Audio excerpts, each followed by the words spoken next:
there's a saying where they say it takes 10 years to make an overnight success. And so I think there's a lot of years, I won't even say months, there's a lot of years in the trenches where you're just like getting beat up, you know? And we actually talked about it on the episode with Drake, where he's like, we're in the trenches, I got my gun, my back's against the wall. And like, how you gonna get out of this and it's shit? oftentimes that you feel like that. Like you feel like your back is up against the wall. You're like, why the hell am I doing this? I don't like, why am I getting rejected all the time? You get those months all of a sudden where you've gotten one fire ass closing, right? Or you've gotten a couple, and then you see the fruits of your labor pay off.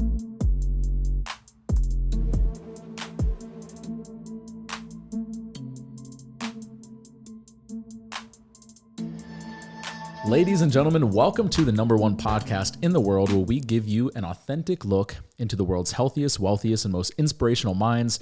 We talk about trending topics, bold ideas, and give you real-world examples that will inspire you to take action and become the #1 version of yourself. On today's episode of the #1 podcast in the world, we have an incredible guest, Chris, the Realtor. Thank you. Boom.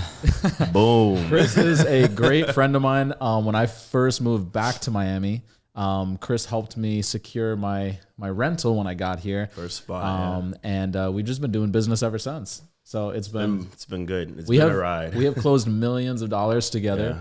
And so I figured it would be great to have Chris on the show. I appreciate you were it. asking us to be on the show for a minute. Yeah. I mean, I definitely saw what you guys had going on. I was like, man, that's definitely something great to be a part of. And I just felt like it was a good environment, and I wanted to come out here and just chop it up with you boys. Yeah, man. Let's do it. Let's chop, man. All right. So Chris had a super good idea the other day. We were on the phone, and he's like, this would be a fire episode. Yeah. Oh yeah. So I gotta have you tell everybody what the topic is. Okay, so I forgot how it started, but we were kind of just talking on the phone and just kind of going over like what we have going for us right now in 2022, and we started off on a good foot. Yeah, for sure. And so basically we were just talking about like how long it's actually really taken to get here. A lot of people, I guess they see, like, especially Instagram, everybody really only shows the wins. Yeah. So a lot of people, they see like the wins and they see how well we're doing, but they don't know how long it took to actually get the momentum to be where we are and to be where we're still going. Exactly. So that's kind of the topic, just how long it really takes to get momentum in your respective field, and like all the work you had to put in to get there. Yeah, That's absolutely, facts, man. But before that, let's go ahead and do intros. So Cool. Obviously I'm Forrest. That's Andrew. You know us. Chris, what do you do? Like, what's the, before we get to like, the success that you have now, like, we know you're in real estate, but maybe talk about your story, how you even got into what you're doing now. Yeah.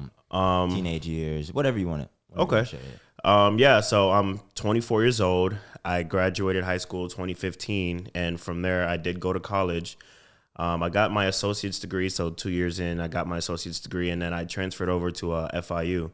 But man, my first semester there, I was not feeling it. Like, I kind of told my mom, I was like, yeah, I don't want to do school anymore. Yeah. It was going to be a little bit more difficult conversation with my dad, but he was supportive when I told him about it. And so I just told him I wanted to jump all into real estate. And it was a smack in the face, man. Yeah, it was a smack in the face. At that time, I was actually working at Home Depot. I was selling AC units out of Home Depot. So what are you, like 20? Man, at this time, so when I first got out of high school, I used to work aftercare at the school I went to in elementary. Yeah. And obviously, it was just something I was doing while going to school. And then after that, I started working at Home Depot. So I would go up to people in the aisles asking them if they needed to replace their AC. I'd probably get $100 if the lead ever went through. It was like that type of gig. Yeah. And I remember telling my girlfriend, I was like, I'm not doing this forever. There's no way I'm doing this for the rest of my life. So I kind of just jumped into real estate. And I remember the first month of me having my license, I ended up getting fired from Home Depot because every weekend I was just hosting open houses for other agents because I was trying to get business. Oh, man. And, I used to work Saturdays and Sundays, and I would tell my boss, like, hey, I can't come in this weekend. I'm hosting open houses for real estate. So what is some of the feedback we've gotten is, we assume people know what we're talking about, and they don't. So what does it actually mean to host an open house for another agent? Like, what does that do for them? What does that do for you? So as a newer agent, I always suggest to make sure you put yourself out there. And obviously, as a newer agent, you have no business. Yeah. So I had no listings. I didn't really have anybody that I can, put their house on the market and host an open house for them as my client. So a lot of the heavy hitters in my office, they always had listings. And this was at a time where the market wasn't as crazy as it is, where properties would sit a little longer. So I was able to host open houses. So I would just, go out to the top listing agent in my office and like, hey, do you mind if I host an open house for you this weekend? Yeah. I'll keep track of all the guests and they'll just let me keep the leads. So believe it or not, my first ever deal, my first two actually, and we closed one of them, which was Natasha and Jeff. Was that one of the first ones? Yeah, well, Natasha was probably like the fourth or fifth, but like my first ever was off of an open house. Wow. Like my first ever, it works. And then, but you just have to be consistent with it. Yeah, and that's so funny. That was probably one of my first purchases too. Yeah. Natasha and Jeff, they were like probably like 4 or 5, and they were from an open house. That was my first $500,000 deal, and it was off an open house. Yeah. Nice. Just like that. So it's definitely good to do that. Put yourself out there for sure. So from there, I kind of want to dig back in. So obviously when you're young, and I imagine like a lot of people went to college because like that's what we're supposed to do, right? What was that conversation like with your parents? Like, were they very supportive?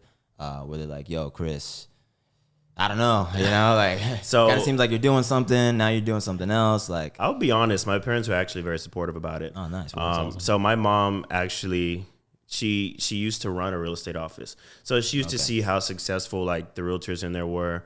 Obviously they're very experienced, but even then she was very supportive about it. And she just knew, like, she's like, I know that you have it in you to do it. Yeah. So she pretty much gave me 100% support. And I really appreciate that too. And my dad was supportive as well. Yeah.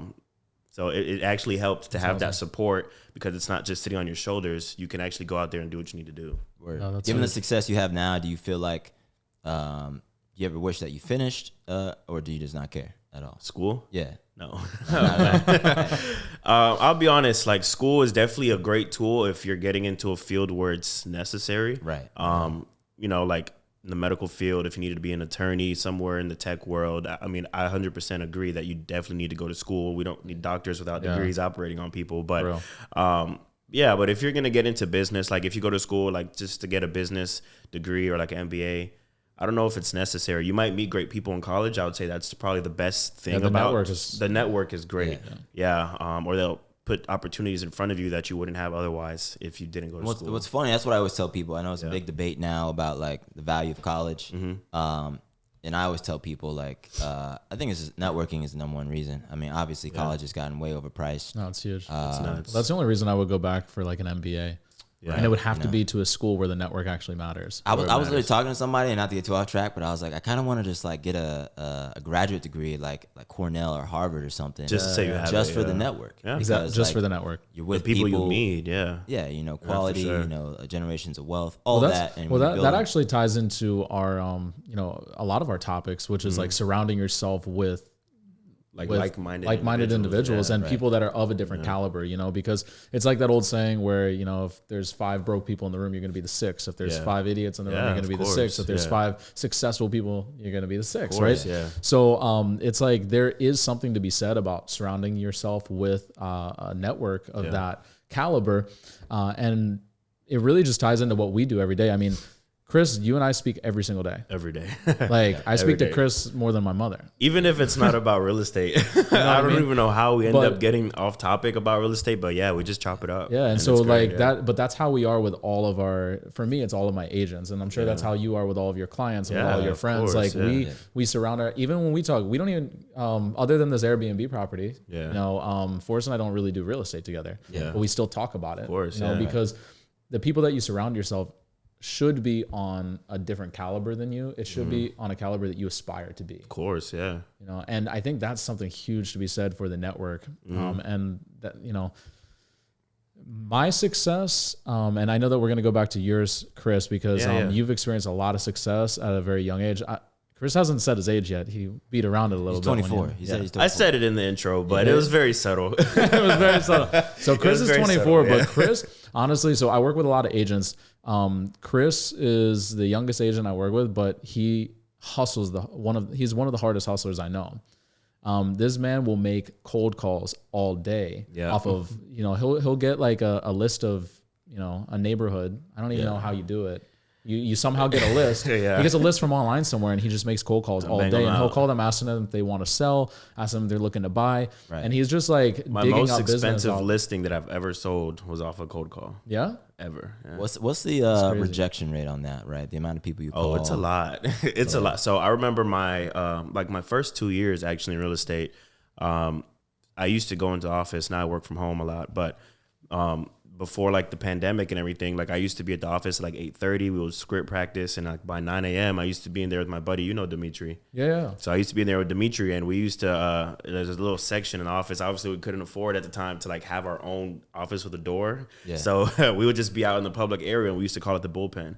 And bro, we're just banging out cold calls like nonstop. Yeah, man. And the rejection rate is very high. It is. Well, I did that too. I did that for years. It's very, very high. Cold calling is not fun, man.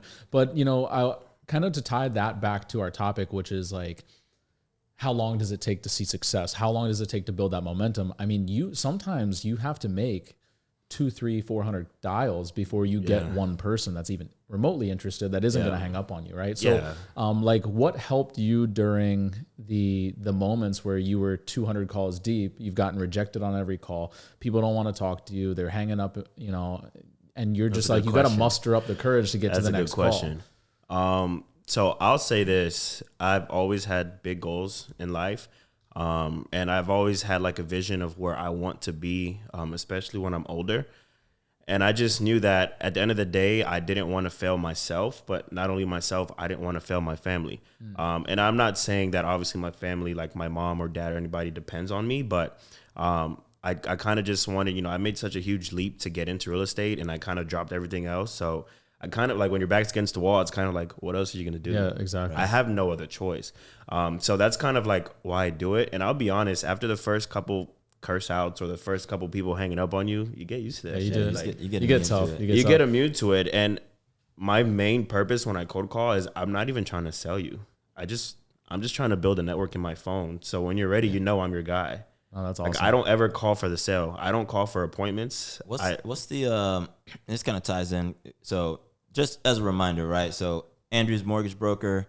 I sell software, right? So I'm an enterprise software, so it's completely different. Mm-hmm. But for all of us, I think we all experience kind of like long deal cycles, right? So like the importance of like just building that relationship. Yeah. What's the longest amount of time? And in my world, it could be like 18 months between first conversation to when a deal closes, right? Yeah. What's the longest deal cycle that you've had from the meeting someone hey, I'm Chris to, they sign the contract? I think a year and a half. Yeah. It was right. yeah. I've had that. It was about a year and a half, and it was just a year and a half, y'all. A year and a half of being told no by the same person. And I want to bring that up just because you have to be consistent. I'm being honest. Like, but you can't be salesy either. Like, it's true. It's like I have clients that tell me, they're like, man, I like working with you because you're not pushy. Like, if somebody says I'm not ready right now, okay, great. When you're ready, I'm here. That's pretty much all it is. I'm not pushy. I'm not salesy. I build a relationship. Like, my phone is just full of relationships. That's huge. And then you, and this is what I do in my business also, same thing as you, is, we position ourselves as the expert. Yeah. We position ourselves where if people need something, they know that we're the guy, right? Call me whenever, and so I'm going to touch base on something that you brought up, and I saw as you writing it down. But when I was asking the question, like, how do you get through the dozens or the hundreds or the thousands of calls before you get the sale? It went back to your why. You had a why. It's a big why. It was a why. And I heard you talk about your family, certain things as to why you do what you do. And that's so important is, if you're like, when you're getting rejected and you're in the moment, you got to go back to your why. Like, why am I doing this? And I saw you writing, your vision. You got to have a vision. If you don't have a vision for where you want to be, there's nothing motivating you. There's nothing motivating you. And it's different for everybody. Some people, it's a poster on the wall of their favorite car. Like, I saw your, you've got the Porsche on your background. The background of the iPad is for some people it's their children. I want to send my kid to school. Oh, look at that. That's dope. GT3. So some people it's like, I want to send my kids to the nicest school because that's something that I never had. Yeah. Or for some people it's like, whatever. It's different for everybody, but you got to understand your why.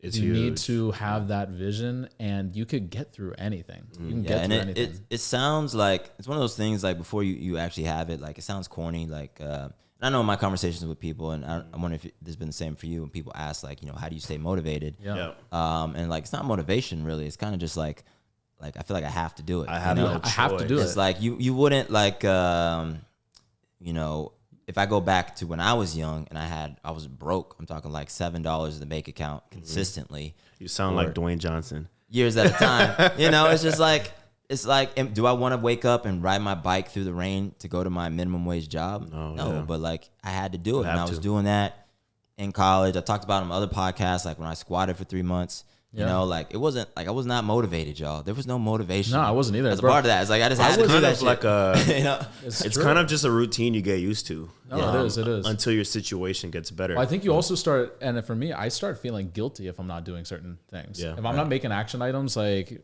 if I'm not on my deals, if I'm not making the calls, if I'm not answering the emails or doing that, I feel sick. Like I feel guilty.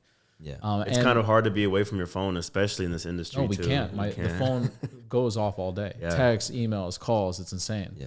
You know, but you know, kind of like to tie back to the original topic, which was the longevity of the success cycle. You know, there's a saying where they say it takes 10 years to make an overnight success, and so I think there's a lot of years. I won't even say months. There's a lot of years in the trenches where you're just like getting beat up. You know, and we actually talked about it on the episode with Drake, where he's like, "We're in the trenches. I got my gun, and my back's against the wall." And like, how you gonna get out of this and it's shit? oftentimes that you feel like that. Like you feel like your back is up against the wall. You're like, "Why the hell am I doing this? I don't like. Why am I getting rejected all the time? You know?" And it's you get those months all of a sudden where you've gotten one fire ass closing, right? Or you've gotten a couple, and then you see the fruits of your labor pay off, and you're like, "Wow, this is huge." Like I made my annual salary in a month. Right? I think it's also about being ready for that moment, because you can do everything that we're saying that we're doing, but when the opportunity arises, like, are you ready for the opportunity to actually perform and say and do what you said you're going to do? And that comes through preparation. Exactly. And the preparation happens in the trenches. Exactly. Yeah. I'm actually, I mean, I don't know how you guys are in this podcast, but I'm going to get vulnerable. Like, there was a moment, and this was like early last year, right? This was right before COVID hit. So I actually, you remember, I got attacked by a dog last year, right? So, and it was a really rough time for me because it was COVID. A lot of my clients wanted to wait. I couldn't do anything, man. I was like stuck in the house for months. And on top of that, I was in the hospital by myself. And so like, it got really rough. At that point, I had no business. And I remember cold calling one day at my home office, and I'm calling and I'm making calls and I'm not getting anywhere. And I actually punched a hole in my wall out of frustration. Like I was that frustrated because I just felt like I was not getting anywhere. Wow. And it was nonstop. Just no. Like, I was getting cursed out, and it was just like, damn, like this is rough. Like, why am I doing this shit? But like you said, it's like about having a why. And so that was really like the only thing that kept me going, was just that small vision that I had for myself and my family was the only thing that kept me going, because it was that rough. That's huge. We were just talking about this too. I mean, we talk about it all the time. It's kind of the whole purpose of the podcast. Is like, it's so easy to quit at any moment. And, you know, one of the things I love telling people is, you know, you can either be right or that's not what I'm saying. Like, you can be justified.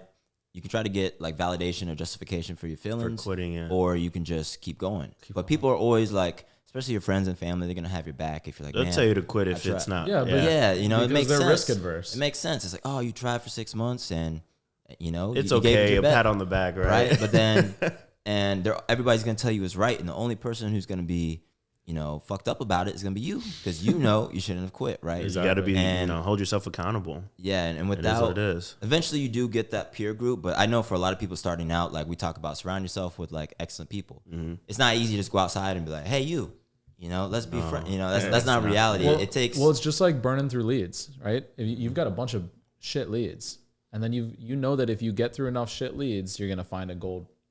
You know, you're going to find gold in the group. And I think that happens in your relationships as well, outside of the business. Mm-hmm. You know, you're going to meet a lot of people that are just out here in the motions. They love the drama. They love the gossip. They love drinking. They love partying. They love doing all this shit.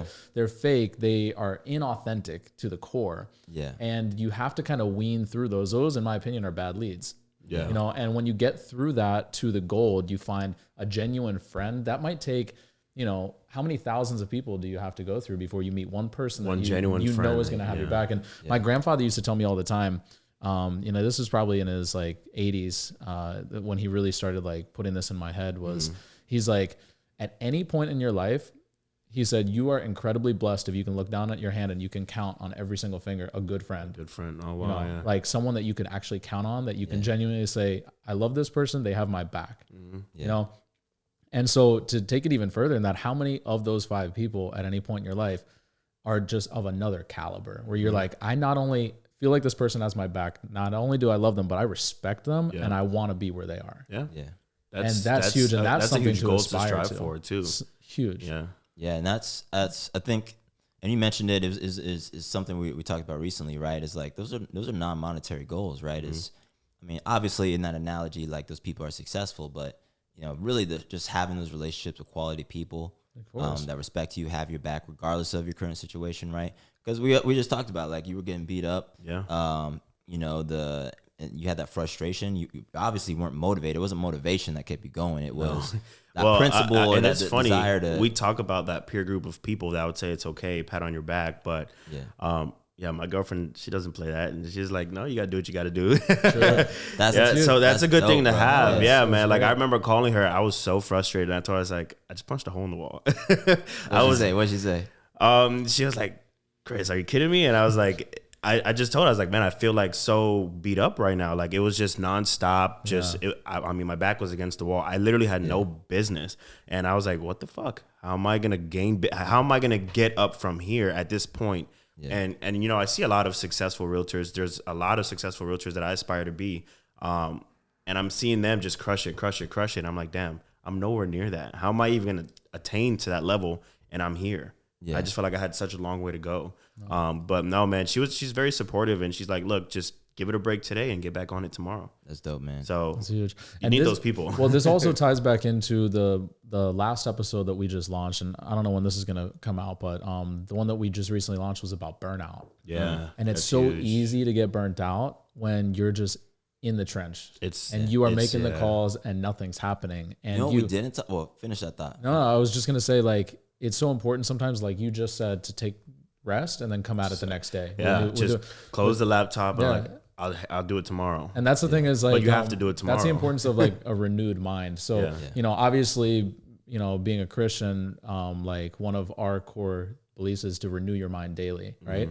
And so, like, it's so often that we get stuck in our head with these negative thoughts, or thoughts that we're not going to make it, thoughts of inadequacy, thoughts of shame, thoughts of guilt, thoughts of doubt, thoughts of fear. And it's so important every morning. And I know Forrest has these rituals and routines and affirmations every morning, which everybody should, to renew your mind every day. Yeah. You know, and for some people it's reading the Bible. Some people it's reciting affirmations. For some people it's just reading your vision, reading your goal, like Think and Grow Rich. We talk about that book all the time. It's like reciting every morning what you believe in your mind that you are, where you believe you're going to be, and understanding that in order to get there, I got to make these calls today. Yeah. I got to do what I got to do. This is the only way that I'm going to get there. Exactly. So I have no choice. Like, I can't go around it. You know, the thing that I want to bring up is, like, you'll feel burnout, like, even when things are going well too. Oh, yeah. Bro. I had a crazy quarter, like my best quarter of my life, Q4. And I just wanted to take a break. I'm not gonna lie to y'all. Like, I was like, "Yo, I've been working a lot. This is a lot, So it's on both sides. I feel that way right now. I needed that episode actually. It came out, and I'm like, I need to rest. This isn't for y'all. This is really just. This is just our venting. This is therapy for real. 30 minutes. It's so true though, because, like, I am so busy right now. I have more deals under contract than I've ever had in any quarter. Yeah, in a month. And people underestimate how long it really takes a deal to close. Yeah, so it takes sometimes. It takes a while. It's a lot of stress. It's a lot of stress. And man. So it's like you can be experiencing a lot of success and get burnt out. And sometimes you can actually get more burnt out off of the success than you can off of the struggle, the grind, right? But, you know, again, tying back to the original theme, which was how long does it take to get there? You got to eat so much shit in order to get there sometimes. But when it comes, you look back and you're like, the last 6 years feel like just a blink of an eye. It was just like it's like a blur. I mean, so this is only my 4th year. Like, January was the beginning of my 4th year. And like the first 2 years was that it was just nonstop cold calls, nonstop getting beaten down. I mean, it was rough. Yeah. It was really, really rough. But I mean, that's where it comes into, like, you have a vision and you have a why. And now I'm grateful, obviously, for sticking with it and moving forward, because now, and that's the purpose of this episode, is now the momentum is starting to gain. Yeah. Like when people really start to see you crush it and they know that, okay, this guy's in the trenches every day and he's actually an expert in his field, the business is going to start to come. It just keeps but compounds. It just takes that one person to believe in you, and then you keep going from there. Well, that's huge. Is sometimes other people, and at least for me, some people believe in me more than I believe in myself. Yeah, I'll be honest. You believed in me before I believed in myself. Yeah. Like I remember reaching out to. So I met Drew just based off an Instagram DM. Like I remember he was like, "Hey, who has access to the MLS? I'm looking for something in Miami." And I was in his DMs in like a minute. I was like, "Yo, I can help you." Yeah. And just from that, I mean, now we're here and we've built a great relationship. We do business together. But it was just me like, "Yo, maybe this guy will, give me an opportunity," and he did. That's true. And you know what? I really want to touch on something that is huge, and that is the importance of speaking life into people. Yeah, that is huge. Yeah, you cannot put a price on that, and that is something that does not cost you anything. Right, that's not something that hurts you. It's not something that does anything but benefit everybody involved, because you feel good, the other person feels good, and you never know how low someone's self-esteem may be, or someone's lack of belief or doubt in themselves. And I've experienced this where other people have said to me, "Dude, you're like, I see something in you that's so powerful. I see gold in you. You're a leader. You're inspiring. You're this and that." And I'm like, bro, that's gas. Like, you gotta pass that energy. Yeah, on. but you gotta pass it on. And so I have a coach right now, and I do like a mentorship program, and it's something that I pay for. I think everybody should pay for coaching or mentorship. And so one of the things he told me is, whenever you're feeling down or you're feeling defeated or you're feeling sad, depressed, whatever, he said the opposite of that is to actually give something, whether it be time, money, energy, or affirmation. And so one of the things is, whenever I'm feeling low, I'll call a couple of people in the morning. I woke up on the wrong side of the bed. I don't feel like myself. I'll call a couple of people and be like, "Bro, you're absolutely amazing. Like, I see gold in you. I see I can see a great father." I think I even texted you something. I'm like, "Girl, I see like a strong father in you. I see a good husband. I see, a strong business leader. I see somebody." And you're not lying. Like that actually, like when you get messages like that, it like puts a fire up under you. Like, okay, if somebody's believing in me that much, now I can't fail Andrew. I already couldn't fail my family, but now Andrew sees this in me. What am I going to be, a bum? Yeah, exactly. And so not only did you feel better, but that got me out of my own slump, because I was giving that positive energy to somebody else. And that is so huge. You cannot put a price tag on that. You can't. No, that's huge. It's our time. I'm just here. My dryer's on right now, and I'm just like, I hope to God this doesn't get picked up by the mics. Nah, but that is fire, man. I mean, every especially when you're a kid, right? Like, having those mentors or those people that speak that into you is awesome. But as you get older, even more so, because again, going back to the doubt and really doubt, something I was thinking about the other day, it really comes from experience. One of the things that we learn as we get older is that we can fail. When we're kids, we feel invincible, right? You feel like it can't be hurt. Everything goes our way. You work hard, you get good grades. In the real world, you grow up, you find out, you work as hard as you can, and it just doesn't go your way. You fail. People Sometimes don't like you. Not fair, nobody's giving you an A+, even though you just put 60 hours in. Yeah, that's true. And so you really got to, find those mentors, pay for a mentor. I'm part of a mentorship program in real estate, for commercial real estate. Totally worth it. And all that group is just positivity. People talking about wins, people share their struggles, but it really is just a positive feedback loop that allows me, when I'm approaching a new deal and maybe I have some uncertainty, to realize like, oh yeah, like I can do this, which is huge. Like that simple affirmative thought of like knowing that you can do something, really could be the only thing that you need to even get started. Because a lot of stuff ain't easy. You could do anything. One of the cool things about life is like you could do anything. Literally anything. So pick up one day and say, I want to do this, and you start doing it. That's true. And so, and if you put enough practice in it, you'll make it happen. You spoke about it one day when you were like, somebody asked me like, how do I do these crazy like spins? I don't even know what you call them in these dance moves that you do. Right? Break dancing. And then he's like, it literally takes hours and hours of practice. Yeah. And you could literally do anything. Even if you're not artistic and you decided that you wanted to be an artist, you could pick it up with enough practice. Yeah. Now, some people are innately born with the talent that they're gonna. They have just a gifted ability to like do it. Unreal, but for other people, it takes years and years of dedicated practice to their craft, which again goes back to your why. It again goes back to your vision. If your vision's strong enough and you have the why, then you'll be able to achieve it, and you can get through those low moments. I do want to give you the closing thoughts. Well, go ahead and say. No, I was gonna say I think to get anywhere, like to any level of success, whatever success is to someone, because to someone success is probably not money. It's just about having health and having happy, loving family, and they have a good roof over their head. Yeah. And to me, that's successful. That is super. But I would say to get to any of those levels of what you perceive as success is that you have to have a why.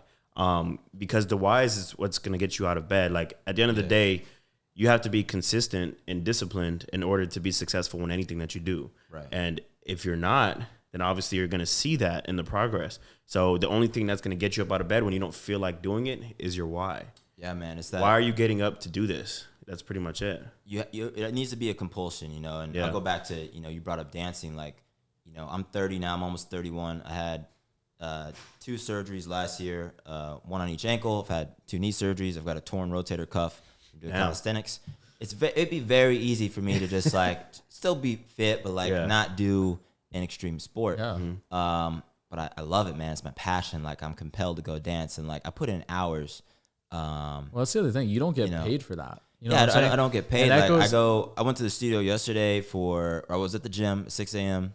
And then I trained for an hour, and I probably trained for like 10 hours a week just dancing, right? But I easily could not because I'm dead tired. Like I was deadlifting yesterday. I'm probably gonna go dance today. Actually, I know I'm going to. I'm gonna go to the studio. Later. Titus, chill out, buddy. But yeah, it has to be a compulsion, and when you have that why, when you have that vision, it will compel you to do these things because you'll feel like you'll feel wrong, like you said earlier. You feel wrong if you're not doing it, and that's really what it takes. Without that, like. I could just have a free Saturday. We could not do the podcast today. Like, be sleeping. I was tired. My legs hurt. My back kind of hurts because I was deadlifted 400 pounds yesterday. We could have just kicked the can, but thank you. It was hard. Got to give you that credit, right? Shout out to my trainer, Kevin. But yeah, man, like there's so many small reasons, so many small details in life where you could just like do or not do things. And ultimately like doing them over and over again is how, you're able to be, successful at 24. And how we got to where we got. But Andrew, I don't know if you have anything, but I did want to give Chris like closing thoughts, but I'll kick it over to you first. Yeah, no, a couple of things that came up for me was we mentioned passion, right? Yeah. Now this goes back into like your craft. Not everybody's passionate about their craft. I wasn't passionate about mortgages. I actually, in fact, I hated mortgages. Really? For the first 4.5, 5 years I was in it. Wow. I hated it until about a year and a half ago. I despised it. I didn't like what we were doing. I thought that we were taking advantage of people. I didn't see the value in it, right? Yeah. And it was because of number one, the company I was with. It came back down to the people that I was working with, the intentions behind what they were doing and why they were doing it, their why, right? And so it was like, well, I created the shift and pattern, which is where I got a mentor. And the mentor was like, we're helping people. We're really helping people. And I made the switch into a different position from refis to, purchases and all these different, moves that we made with my mentor. I really started seeing like, wow, we are helping people. And you get that one person that writes you a letter that says like you changed my life. A really good review or whatever. Yeah, exactly. It's like, it keeps you going to the point where you can now find passion in helping people that you may have not seen before. So it's so important to open up your eyes to the possibilities that you might not love what you do, but there is aspects that you could fall in love with. And if you can focus on those, not only stay focused on your why, not only write down your vision, look at it every day, but to really say, what are the actions that I'm taking to actually help other people? How is this benefiting someone else, not just myself? And then you end up finding passion in that. Now I love what I do. Yeah. Now dude, we've put people into homes that didn't even believe that they could buy houses. They never thought that they could buy a home. We've had people that had like 8K in their account that got a house. That's dope. I remember we closed one.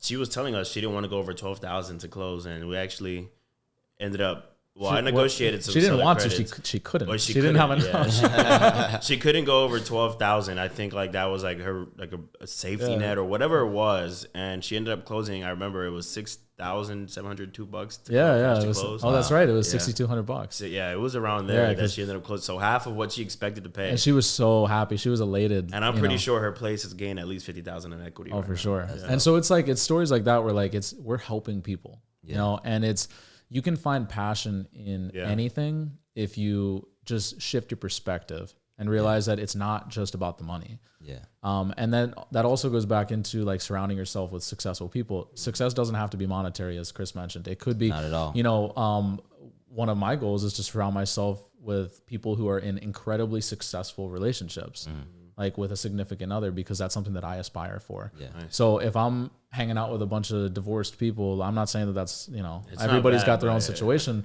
you know, but if that's not what I want and that's not where I see my future, Right. then I need to hang around with people that are not in that position, that are in a position where I want At least to have the example of to have an example. Exactly. what it looks like, right? Because whenever you're going through struggles, you lean back on them and say, hey, I know did you get y'all through this? been married for 35, 40 years. I know y'all have been through some crazy shit. How'd you get through How it? did you get through this? This is the moment that this is what I'm dealing with. I can confide in you, and I want to ask you your perspective instead of calling your friend that's like, you know, in and out of toxicity all the time. Who cares about relationships? Yeah. So Right. So Let's go out you know, tonight. and this can be translated into every aspect. It doesn't have to be business. It doesn't have to be relationships. It could be anything. But you know, the key takeaway I think here that, you know, we've really concreted is having your vision, knowing your why. Yeah. Write this down. If you don't have it written down, you guys have to write your vision down. You have to write down your why. Why am I doing this? And your goals. And your goals. And your goals don't have to be, like we said, monetary. Yeah. Just any goal that you have for yourself or your family, write it down. And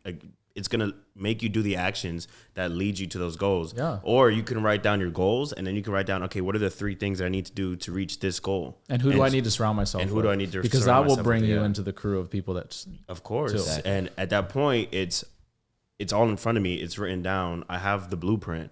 Now you just got to be consistent. Yeah, and now you disciplined, have yeah. become the architect of your life. Yeah. So now every person that you, and this, we've spoken about this so many times. This is like the 3rd episode where we talked about if you know what you want, you're going to align yourself with the people. You're going to be in the places. You're going to be in the position. And you'll be doing the actions that it takes to get to that point. Yeah.